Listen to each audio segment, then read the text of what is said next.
திரு பொன் Wilson, இங்க ஏன் அதிமுக ஆரம்பம் முதலே எஸ்ஐஆர் தேவை அப்படின்னு சொல்லுச்சோ அதுக்கான காரணத்தை இந்த வரைவு வாக்காளர் பட்டியல் மெய்ப்பித்திருக்கிறது அப்படிங்கிறாரு திரு எடப்பாடி பழனிசாமி. இங்க பிரசன்னாவோ அல்லது அரவிந்தோ சொல்றது என்ன அப்படின்னா, போலி வாக்காளர்கள் அப்படின்னு சொன்னா அந்த நீங்க குறிப்பிடுற போலி வாக்காளர்கள் அதிமுகவுக்கும் வாக்களித்திருக்கிறார்கள், அதனால அதிமுகவும் வெற்றி பெற்றிருக்கு அப்படிங்கிற அர்த்தத்துக்கு ஆயிடாதா?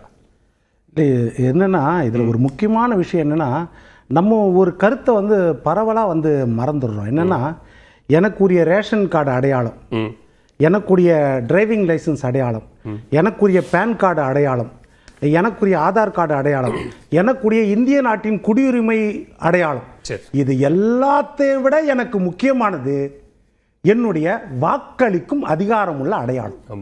அப்போ இல்ல இது அந்த மாதிரி நம்ம நினைக்கவே இல்லையா, எல்லாமே உங்க தலையெழுத்து, நீங்க தான் கொடுக்கணும்.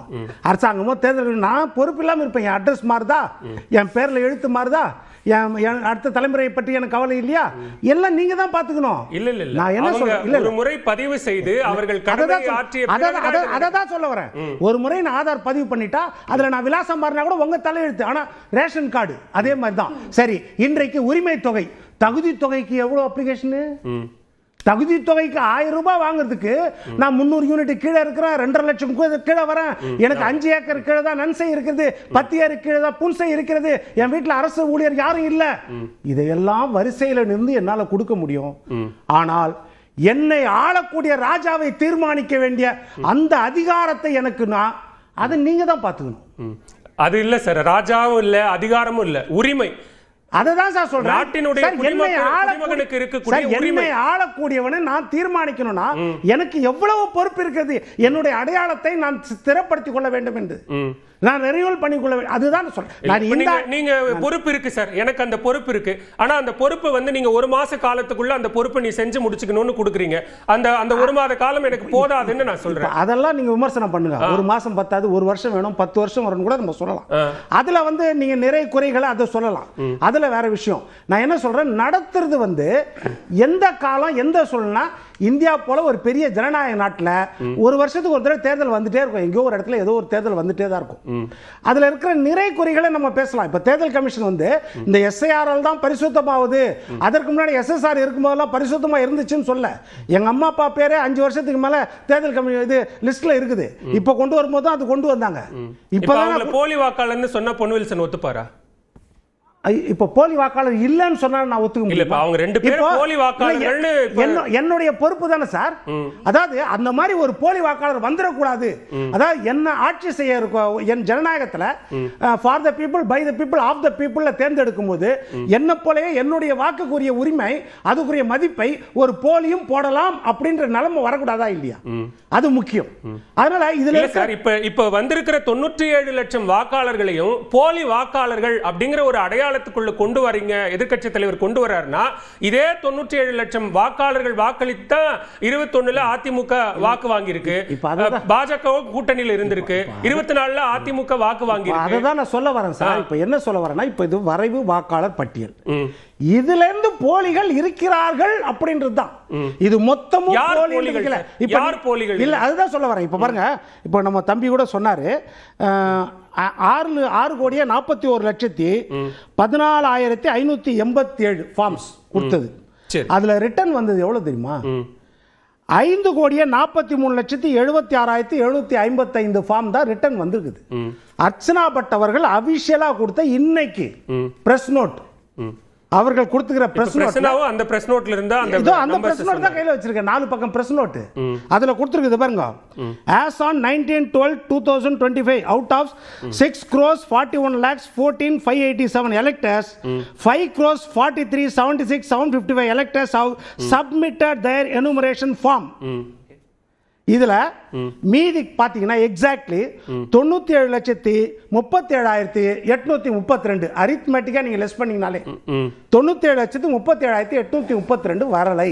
சரி, அதுல என்னன்னா இந்த 26.9 லட்சம் பேர் அவர்கள் எங்க வீட்டுல இறந்துட்டாங்கன்றத கொடுத்தது, அந்த ஃபார்மை திருப்பி கொடுத்தது.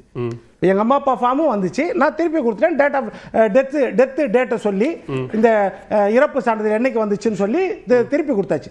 அந்த திருப்பி வந்த ஃபார்ம் எல்லாம் சேர்ந்து தான் இருக்குது. அப்ப என்னன்னா 66.4 லட்சம் பேர் வந்து ஷிஃப்டட். அதாவது அந்த அட்ரஸ், அதாவது கார்டில் இருக்கிற அட்ரஸும் இவங்க ஃபார்ம் ஃபில்அப் பண்ணிக்கிற அட்ரஸும் வேறையா இருக்குது. அப்போ அதுக்குடைய அத்தாட்சி யார் கொடுக்கணும்?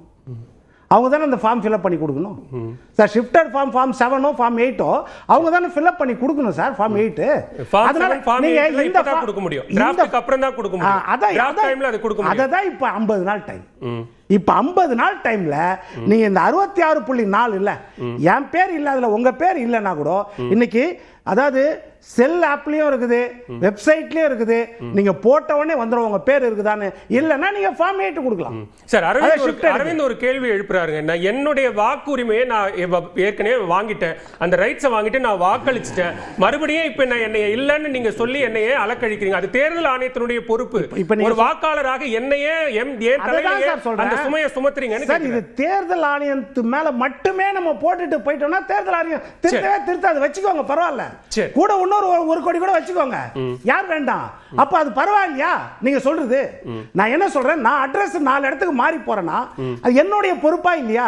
என் வீட்டுல யாருன்னா இறந்துட்டாங்கன்னா அது என்னுடைய பொறுப்பா இல்லையா?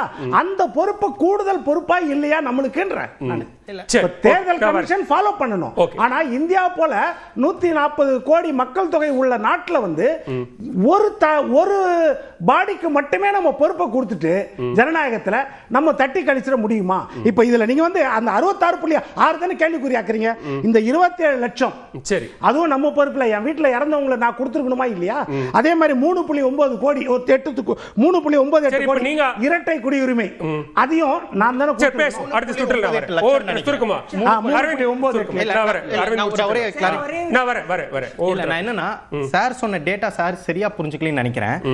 5,43 லட்சம் பேர் அந்த எனுமரேஷன் ஃபார்ம் ஃபில் அப் பண்ணி கொடுத்துட்டாங்க. ஆமா, கொடுக்காதவர்கள் தான் இறந்தவர்கள், ஷிஃப்ட் ஆனவர்கள், 2 இடத்துக்கு மேல இருக்கக்கூடியவர்கள். 5.5 கோடி. அதனால எழுதி கொடுத்தவங்க எடுத்துக்கிட்டாங்க. யார் ஃபார்ம்ல ரிட்டர்ன் ஆகலையோ அவங்க எல்லாம் இல்லைன்னு முடிவெடுத்தாச்சு. ஏதோ ஒரு காரணத்துக்காக, இது வந்து புயல், அதாவது மான்சூன் சீசன், பருவமழை காலம், ஏதோ ஒரு காரணத்துக்காக இந்த எனுமரேஷன் நடக்கக்கூடிய அந்த காலகட்டத்தில் அந்த வீட்டில் அவங்க இல்லையோ, அது ஒரு வாரம் இல்லைன்னா இந்த 66 லட்சம் பேர் ஷிஃப்டட்னு சொல்றாங்களே சார், அதை எதன் அடிப்படையில் சொல்றாங்க? நீங்க அதை தான் சொல்றீங்க. நீங்க சொல்றது கரெக்ட், ரொம்ப கரெக்ட். நீங்க சொல்றது அந்த 66.4 தான் கேள்விக்குறி. இப்போ அவங்க என்னன்னா 50 நாள் சார், 19ஆம் தேதியில இருந்து பிப்ரவரி 50 நாள்ல you can claim every aspect இருக்குது உங்களுக்கு. அதுக்கு உதவி செய்யறதுக்கு பிஎல்எஸ் இருக்காங்க.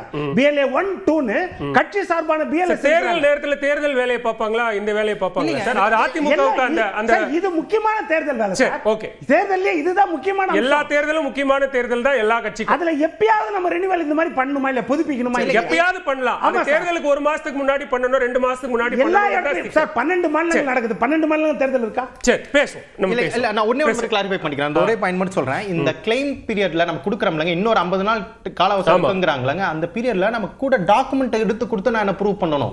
இது வரை எனுமரேஷன் ஃபார்ம் மட்டும் கிடையாது. எனுமரேஷன் ஃபார்மோட பீரியட் முடிஞ்சு, இதுக்கு அடுத்த காலத்துல கிளைம் அண்ட் அப்ஜெக்ஷன்ல நான் போய் என்னோட எக்ஸ்ட்ரா டாக்குமெண்ட் கொடுக்கணும். இது ஒரு ஆடட் பர்டன் தான். எனக்கு புரியல. இந்த நான் வரேன் ஒருத்தர பேசுவோம். இப்போ வந்ததா? சரி, பேசுவோம். ஃபார்ம் 6 இப்போ வந்ததா? சரி, பேசுவோம். புதிய வாக்காளர்களை சேர்க்கிறதுக்கு பிரச்சனை சுருக்குமா பேசுவோம் மேடம். நான் வரேன் அடுத்த சுற்றுக்கு உங்களுக்கு வர பேசுவோம்.